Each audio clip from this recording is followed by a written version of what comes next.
অসাধারণ একটা ভিডিওটা দেখে ভয়েসটা শুনেন, ভালো লাগলে একটা শেয়ার করেন। সোয়ানা আর একটা রুটি দাও।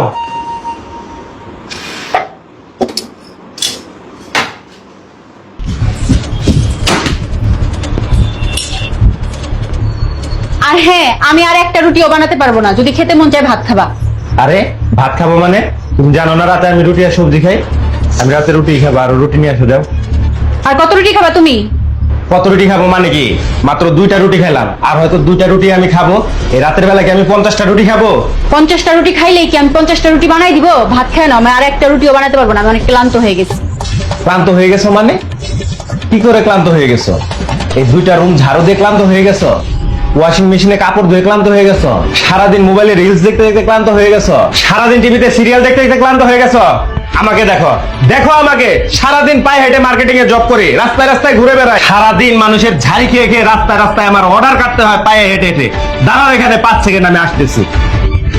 এই দেখো, সারাদিন রাস্তায় মার্কেটিং এর জব করে হেঁটে হেঁটে আমার জুতার এই অবস্থা হয়ে গেছে। এই ছেঁড়া ফাটা জুতার চেয়েও খারাপ অবস্থা হয়ে যায় আমার শরীরে। তারপরেও আমি ক্লান্ত হয়ে গেছি, এটা বলার অধিকার আমার নেই, কারণ আমি এক নারীর স্বামী, আমি এক বাচ্চার বাবা, আমি বৃদ্ধ পিতামাতার একমাত্র সন্তান। আমার উপর পুরো পরিবারের দায়িত্ব। আমি যদি থেমে যাই, পরিবারের চাকা থেমে যাবে। তাই আমি কখনোই বলতে পারি না আমি ক্লান্ত হয়ে গেছি। এটা বলার কোনো অধিকার আমার নেই, এটা বলার কোনো অপশন আমার নেই। সারা বছর রোদে পুড়ে বৃষ্টিতে ভিজে কঠোর পরিশ্রম করতে হয়। সারাদিন পর পাবলিক বাসে যখন ঝুলে ঝুলে বাসায় আসি, বসের ঝাড়ি খেয়ে মনটা যখন খারাপ থাকে, তারপর বাসায় এসে শুনতে হয় তোমাকে 4টা রুটি দেওয়া হবে না, আর রুটি বানাতে পারবো না, তোমাকে খেতে হলে এখন ভাত খেতে হবে, কারণ তুমি ক্লান্ত হয়ে গেছো। একবার ঘর থেকে বাইরে বের হয়ে দেখো, ওই নারীদের সাথে একবার মিশে দেখো যারা প্রতিদিন কাজের জন্য ঘর থেকে বের হয়, দুমুঠো খাবারের জন্য ঘর থেকে বের হয়, 2টো টাকা কামাই করার জন্য ঘর থেকে বের হয়, কারণ তাদের ঘরে উপার্জন করার মতো স্বামী নেই। তখন তুমি বুঝতে পারবে স্বামীর মূল্য কতটুকু। তুমি বসো, রুটি আমি আরো বানিয়ে এনে দিচ্ছি। তার আর কোনো প্রয়োজন নেই, আমি আর রুটি খাবো না। শোনো, আমি আমার ভুল বুঝতে পারছি। আমি কখনো আর এই ধরনের কথা তোমাকে বলবো না। বসো না, আমি আরো রুটি বানিয়ে এনে দিচ্ছি।